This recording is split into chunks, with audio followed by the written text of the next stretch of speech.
Hello everyone, welcome back to my channel Shibu Classes. I am Shivangi Gupta and today we are going to continue our chapter Index Numbers. Okay. So in the previous video we have discussed about the basic nature of index numbers, why do we calculate that and what are the features of index numbers. But in today's class we will discuss methods of constructing index numbers. Okay. कि हम index numbers बनाते कैसे हैं. Okay आप समझ चुके हो कि इंडेक्स नंबर्स का यूज कंपैरिजन के लिए होता है जब हम कंपेयर करते हैं करंट ईयर को किसी बेस ईयर से, किसी भी बेस ईयर से. ओके और ये हम डिस्कस कर चुके हैं कि बेस ईयर कैसा होना चाहिए, जो एक नॉर्मल ईयर हो. Base year should be very normal, उसमें कोई वर्ल्ड वॉर ना हुई हो, उसमें कोई आपदा ना आई हो, उसमें कोई भी मतलब लाइक बहुत ज्यादा महंगाई ना हुई हो या बहुत ज्यादा जो है हमारी इकोनॉमी धीमी ना पड़ गई हो. एकदम नॉर्मल ईयर जैसे कि 2009 and 2010. Okay that was a normal year. So हम पहले क्या करते हैं, बेस ईयर चूज कर लेते हैं, उसको बेस बनाकर अभी जो हमारा करंट ईयर चल रहा है उसको कंपेयर करते हैं, प्राइसेस को कंपेयर करते हैं. ओके तो जब हम ये काम करते हैं उसी को हम कहते हैं इंडेक्स नंबर्स. और इंडेक्स नंबर्स को जैसे कि अगर आप कोरिलेशन निकाल रहे थे इन द प्रीवियस चैप्टर, उसमें कोरिलेशन को स्मॉल आर से डिनोट करते थे. तो आप यहाँ पे इंडेक्स नंबर्स को किससे डिनोट करोगे, आप इसको डिनोट करोगे P01 से. ओके 01 से क्यों, because you are comparing current year from the basic year, base year. So base year को हम यहाँ 0 लेते हैं और करंट ईयर को हम यहाँ 1 लेते हैं. ठीक है, बेस ईयर को 0 मान के चलते हैं और करंट ईयर को 1 मान के चलते हैं. और बेस ईयर की जितनी भी वैल्यूज होती है ना उनको हम 100% मान के चलते हैं. ओके सो स्टार्ट करते हैं. यहाँ पर देखिए ये कुछ मेथड्स हैं क्या करने के, इंडेक्स नंबर को कंस्ट्रक्ट करने के. सो इन सारे मेथड्स को एक्चुअली अगर मेनली देखा जाए तो मेनली 2 मेथड्स हैं आपके. First one is simple index numbers and second one is weighted index numbers. अब सिंपल इंडेक्स नंबर्स क्या होते हैं, सिंपल इंडेक्स नंबर्स जैसे कि नाम से पता चल रहा है बहुत ही सिंपल होते हैं, simple to calculate, simple to construct index number. Like अगर हमें इंडेक्स नंबर बनाने और बहुत ही सिंपल तरीका अपनाना है तो उसके लिए ये 2 मेथड्स हैं हमारे पास. सिंपल इंडेक्स नंबर्स में हम 2 मेथड्स यूज करते हैं. First one is simple aggregative method and second one is simple average of price relatives method. Okay so first one is simple aggregative method. ये आपको दिख ही रहा होगा, यहाँ एक फॉर्मूला लिखा है P01. This is the index number. We are calculating current year according to base year. Okay. So this is sum of P1 divided by sum of P0 into 100. अब यहाँ P1 P0 क्या है, P1 P means price. Okay. Price of current year divided by price of base year into 100. और अगर हमारे पास बहुत सारे items हैं, 5 आइटम्स है सपोज, तो 5 आइटम्स के प्राइसेस का सम लेके चलेंगे हम यहाँ पर, सम of P1 and sum of P0 into 100. Okay. Next method is simple average of price relatives method. इसमें हमें क्या करना है, this is also very simple. Sum of किसका सम लेके चल रहा है, P1 upon P0 into 100 का. अब इन दोनों में डिफरेंस क्या है, डिफरेंस इन दोनों में ये है कि इधर हम सम कर रहे थे P1 का, फिर हम सम कर रहे थे P0 का और उनको अपॉन में लेके चल रहे थे. बट इधर हमें क्या करना है, P1 by P0 into 100 पहले निकाल के रखना है पूरा का पूरा, बाद में उसका सम करना है. हम एक क्वेश्चन करेंगे ना इससे रिलेटेड तो ये और क्लियर हो जाएगा. अपॉन नंबर ऑफ आइटम्स, जितने नंबर ऑफ आइटम्स हम लेके चल रहे हैं 5, 6, 10 जितने भी. Okay so these are 2 methods of simple index numbers. Okay next is weighted index numbers. Weighted index numbers के भी 2 मेथड्स हैं. First one is weighted average of price relatives method and second one is weighted aggregative method.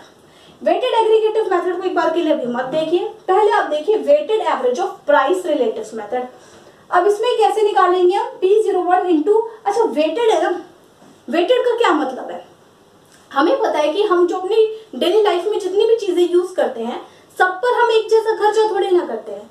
किसी पर हमें ज्यादा खर्च करने की जरूरत पड़ती है कि मतलब कई चीजें हम बहुत ज्यादा यूज करते हैं ना, जैसे हमारे खाने पीने की चीजें, आटा दाल चावल, ये कुछ बेसिक चीज है जिस पर कोई भी जो हाउस होल्ड होता है वो ज्यादा उस चीज को पर खर्च करता है, एक्सपेंडिचर खर्चा हमारा उस पर ज्यादा होता है.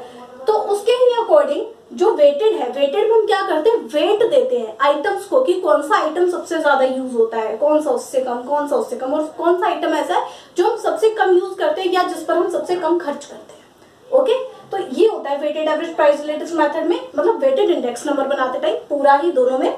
और इसीलिए वेटेड इंडेक्स नंबर को ज्यादा प्रेफर किया जाता है सिंपल इंडेक्स नंबर्स की बजाय। ठीक है, क्यों? क्योंकि वेटेड इंडेक्स नंबर हमें एक रियल पिक्चर देते हैं, एक ज्यादा रिलायबल पिक्चर देते हैं जिस पर हम भरोसा कर सके, जिनके रिजल्ट हमारे लिए जो है अच्छे, मतलब सच हो सके। ओके, तो first one is weighted average of price relatives method. The formula is P01 is equal to sum of R into W, sum of W। अभी W क्या है? ये वेट है। जब हम क्वेश्चन करेंगे तो उस टाइम पे दोनों चीजें क्लियर हो जाएगी कि R क्या है, W क्या है और W क्या है, इनका यूज कैसे करना है। Next is weighted aggregative method. This is the most important method. Okay, क्योंकि यहाँ पर ये जो वेटेड एग्रीगेटिव मेथड है इसमें भी वेट्स की बात की गई है, और यहाँ पर हम 3 तरह के मेथड यूज करते हैं given by 3 different persons. Okay, this is given by 3 different person. First one is given by Laspeyres, second one is given by Pasteur's, and third one is given by Fisher. Okay, so Laspeyres का method क्या कहता है? P01 into summation of P1 into Q0 divided by sum of P0 into Q0। अभी Q क्या है? Q means quantity। Wait की बात हो रही है ना, तो वेट भी तो देंगे ना, तो क्वांटिटी के अकॉर्डिंग ही दे रहे हैं यहाँ पे वेट, तो इसी वजह से इन्होंने क्या किया है, क्वांटिटी को भी कंसिडर किया है, and that is very good thing.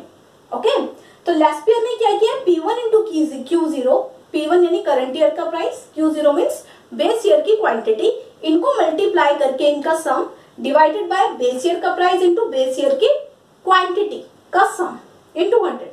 But here note one thing, that is यहाँ पे प्राइस करंट ईयर का लिया गया है पर करंट ईयर की क्वांटिटी नहीं ली गई है। ठीक है ना, चलो इसके बारे में भी आगे बात करेंगे। इधर इन्होंने क्या किया, करंट ईयर की क्वांटिटी को नहीं कंसीडर किया। पास्चर के मेथड में देखिए, sum of P1Q1, P1Q1 means price of current year and quantity of current year. Okay, and P0Q1 price of base year and quantity of current year. इन्होंने भी इधर एक चीज मिस कर दी है, that is quantity of base year. इधर इन्होंने ग्लासपियर ने मिस किया क्वांटिटी ऑफ करंट ईयर, इधर इन्होंने पास्चर ने मिस कर दिया क्वांटिटी ऑफ बेस ईयर। ठीक है, तो इसी वजह से third one Fisher's method sorry, इसमें इन्होंने क्या किया, root of Laspeyres into Paasche, मतलब लेस्पियर का जो मेथड है और जो पास्चर का मेथड है उनको इनटू करके फिर रूट के बाहर इनटू 100 किया। एंड इसको ना फिशर मेथड को बहुत ही आइडियल मेथड कंसीडर किया जाता है। इसीलिए कंसीडर किया जाता है क्योंकि इन्होंने ना एक तो सारी वैल्यूज का ध्यान रखा है, प्राइस का भी, क्वांटिटी का भी, करंट ईयर का भी, बेस ईयर का भी। दूसरा चीज इनमें देखिए, यहाँ पे आपको रूट दिख रहा है ना, रूट का मतलब है ज्योमेट्रिक मीन। इन्होंने ज्योमेट्रिक मीन निकाला है, अरिथमेटिक मीन नहीं, ज्योमेट्रिक मीन। और ज्योमेट्रिक मीन के जो रिजल्ट्स होते हैं वो ज्यादा रिलायबल होते हैं, दैट्स व्हाई ज्योमेट्रिक मीन इन्होंने निकाला, और इसीलिए हम इनके मेथड को क्या मान रहे हैं, आइडियल मान रहे हैं। And the third most important thing is कि इनका जो फिशर का जो मेथड है ना, वो 2 तरह के टेस्ट पर खरा उतरता है। First one is factor reversal test and second one is time reversal test. Okay, factor reversal test का मतलब होता है कि अगर आप Q को P से रिप्लेस कर दो और P को Q से रिप्लेस कर दो, दोनों फैक्टर्स को एक दूसरे की जगह रख दो तो भी रिजल्ट सेम ही आएगा। And second test time reversal test. Time reversal test का मतलब होता है कि अगर आप बेस ईयर की मतलब करंट ईयर की तुलना बेस ईयर से कर रहे हो, करंट ईयर का इंडेक्स नंबर बना रहे हो बेस ईयर के बेस पर, तो यानी आप P01 ड्रॉ कर रहे हो, बना रहे हो, तो उसका जो रिजल्ट आएगा ना वो एग्जैक्टली सेम होगा उस रिजल्ट के, एक्चुअली सेम नहीं, उसका रेसिप्रोकल होगा। मतलब P01 का जो रिजल्ट आएगा वो रेसिप्रोकल होगा अगर हम करंट ईयर को बेस मानकर किसी बेस ईयर को करंट ईयर माने, तो मतलब हम उल्टा चेक करें तो उस केस में क्या होगा कि इसमें जो इसका रिजल्ट आएगा ना उसका रेसिप्रोकल होगा। तो इससे पता चलता है कि हाँ ये दोनों तरह के टेस्ट को पास कर लेता है। तो इसीलिए फिशर का जो मेथड है ये एक आइडियल मेथड माना जाता है। इस पे क्वेश्चन भी आता है कि फिशर के मेथड को आइडियल मेथड क्यों कंसीडर किया जाता है, ये आपकी बुक्स में भी गिवन है। सो प्लीज एक बार इसको ढंग से रीड कर लेना, ओके। और फिर भी कोई प्रॉब्लम आती है then please feel free to reach out to me, okay. So these are the methods. Now let us discuss question on based of all of these methods. Okay.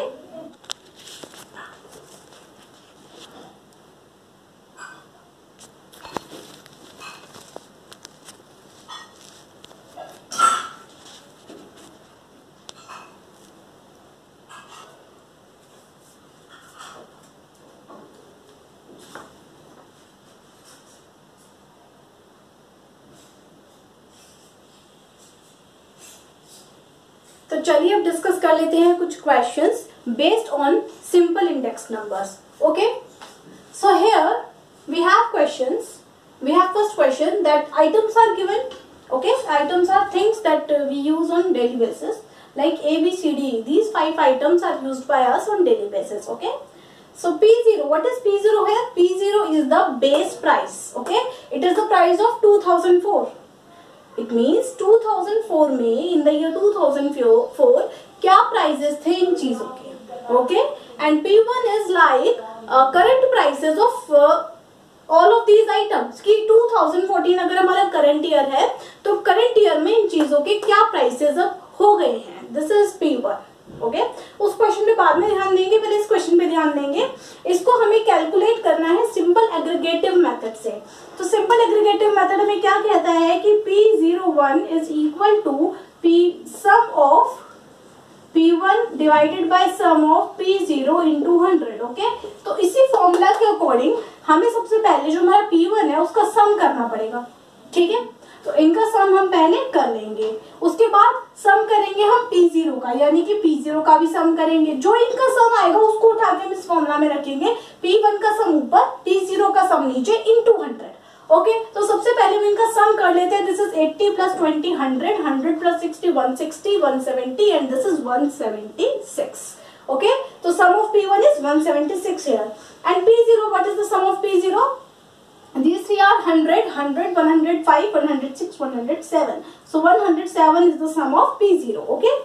So sum of P1 is 176 upon sum of P0 is 107 into 100. This should be done by us here. Okay. So इधर आपको calculation में थोड़ी problem आ सकती है क्योंकि decimal में answer आना लाजमी है। So आप क्या करेंगे, 176 को पहले 100 से इंटू करेंगे, then this will be 17600। Now this will be divided by 107। हाँ, थोड़ी मेहनत लगेगी बट दैट्स ओके। आप लोग प्रैक्टिस करेंगे तो अपने आप ही आपको धीरे धीरे आ जाएगा सॉल्व करना। So practice makes everyone perfect. Okay, so this will be done like this. 107 1 107 but 1 से ही क्यों, क्योंकि 2 से हमें भी दिख रहा है वो 176 से ज्यादा चला जाएगा, दैट्स व्हाई। ओके, 16 में से 7 माइनस करेंगे, इसमें से ये गया, ऊपर से हमने 0 उतारा। सो in this way you can do this.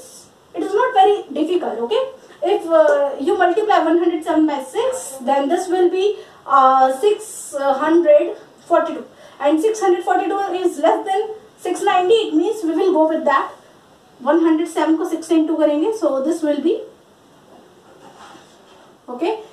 Now इसे माइनस कर देंगे तो this is 48 and 0. Now 107 को हमें किससे मल्टीप्लाई करना चाहिए, 4 से करना चाहिए क्या?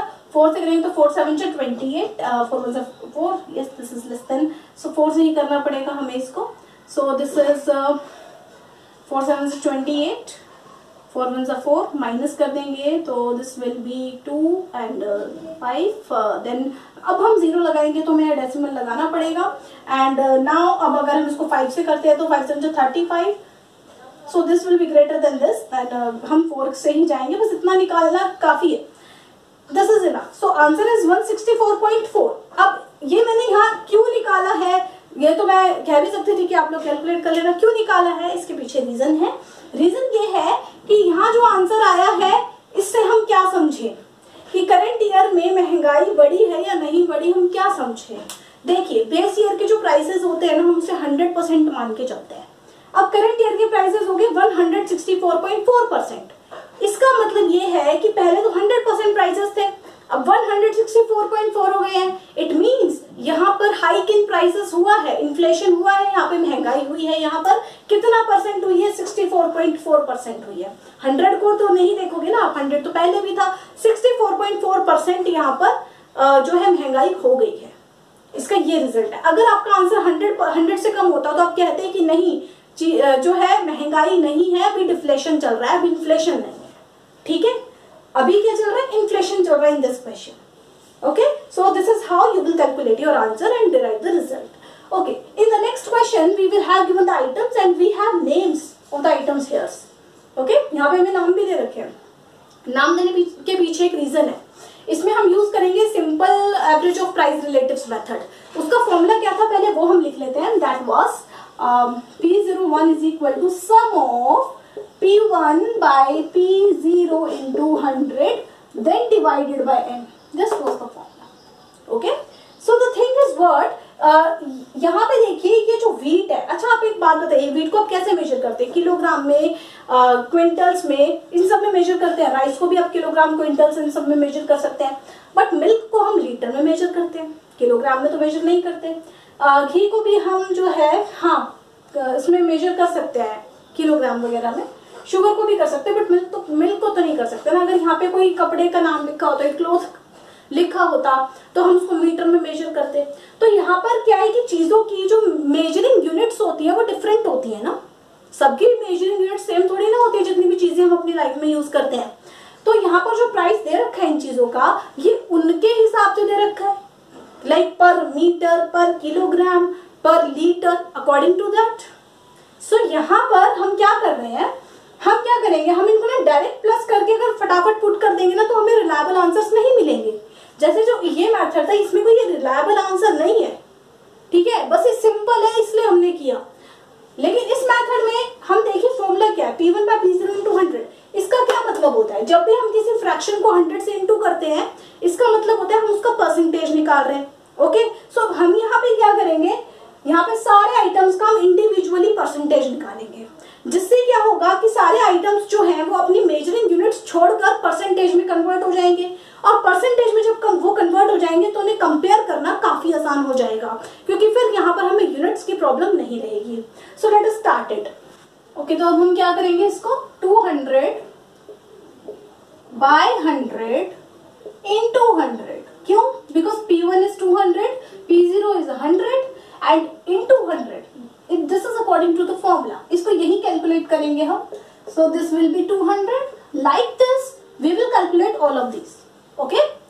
So here 800 is our P1 and P0 is our 200। So we will calculate it like this: 800 divided by 200, then into 100. 2 zeros will be cancelled and this will be 400. Okay? And this is easy to calculate. I know everyone can do this.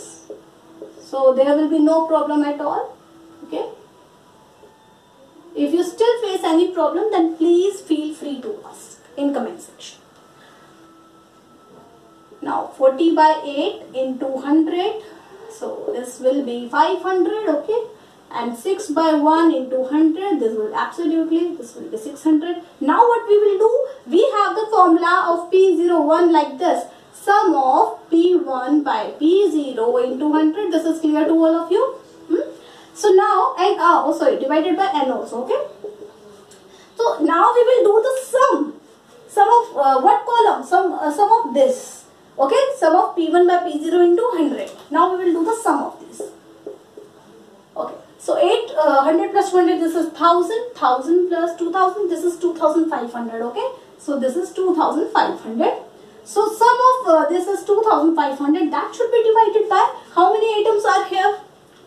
1, 2, 3, 4, 5. These are 5 items. Okay. So you will divide 2500 by 5. Okay. So this will be 500. Okay. So 500 is your index number here. Got it? Okay. So this is easy to calculate. Don't worry about it. The calculation is going to be very easy once you get practice of it. You do practice of it. Okay. तो देखिए आपके सामने simple जो index number कैसे बनाते हैं, क्या methods है इसके, and these are really very simple. ये अगर आपको समझ में आ गए हैं तो एक काम करते हैं, पहले आप यहाँ तक प्रैक्टिस करना और नेक्स्ट क्लास में हम डिस्कस करेंगे इसके बाकी बचे हुए मेथड, वेटेड इंडेक्स नंबर्स को कैसे कंस्ट्रक्ट किया जाता है। Okay, so we will meet into the next class. तब तक के लिए प्रैक्टिस करते रहिए और प्लीज अगर कोई प्रॉब्लम है तो जरूर पूछिएगा एंड देन प्रैक्टिस जरूर करिए। प्रैक्टिस बहुत जरूरी है बिकॉज एग्जाम्स आने ही वाले हैं, आ ही गए हैं almost. Okay, all the best for your exams. Thank you so much. Goodbye, take care.